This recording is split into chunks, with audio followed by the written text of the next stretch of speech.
Dans les pages du journal du dimanche, ce 23 avril 2023, Nicolas Sirkis a poussé un gros coup de gueule. Alors qu'il a choisi de plafonner les prix des places des concerts d'Indochine, il a dénoncé les abus de certains de ses collègues. Nicolas Sirkis, le leader du groupe Indochine, est un chanteur engagé. À plusieurs reprises, il est intervenu dans des établissements scolaires pour sensibiliser au fléau du harcèlement. Ce que je retiens suite à cet échange, c'est qu'il y a encore beaucoup de blocages, il y a une prise de conscience, mais ça n'évolue pas assez, c'est encore tabou. Ça bouge du côté des élèves, des journalistes, mais le combat continue pour que ça devienne une cause nationale, avait-il déclaré à La Voix du Nord en octobre 2019. Pendant la crise sanitaire liée au coronavirus, il avait réalisé un joli geste en réservant des places de concert à ceux qui ont travaillé pendant le confinement, comme les aides-soignants, les caissiers, les éboueurs, les policiers, les pompiers. Par ailleurs, il a depuis plusieurs années décidé de proposer des places de concert à des prix décents, de 50 € en moyenne.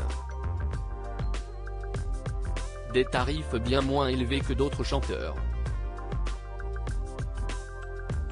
Nicolas Sirkis s'insurge contre la hausse des prix des concerts dans le JDD, celui qui a perdu son frère Stéphane a évoqué cette décision éthique, sociale, morale et même philosophique. La musique est pour nous un art du partage et de la communion. Nous avons toujours été vigilants sur le prix de nos places. Les seuls concerts où nous ne pouvons imposer nos tarifs sont ceux des festivals, mais nous vérifions à chaque fois qu'il n'y a pas d'abus, a-t-il expliqué. Quand je vois les prix des billets de certains de mes collègues, je suis effectivement atterré.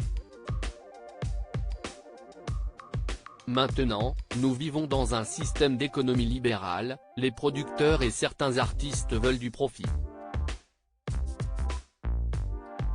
Pas moi, pas à n'importe quel prix. Il faut quand même rester digne, a-t-il dénoncé avant d'ajouter en toute franchise, ça me dégoûte. Pour lui, rien ne peut expliquer que le prix des places de concert s'envole à ce point, pas même la hausse du coût de l'énergie. Aucun argument n'est pertinent sauf celui de vouloir gagner de l'argent, a asséné l'interprète de J'ai demandé à la Lune. Il assure également qu'Indochine parvient à payer ses techniciens, malgré ce choix éthique qu'ils n'ont pas à subir.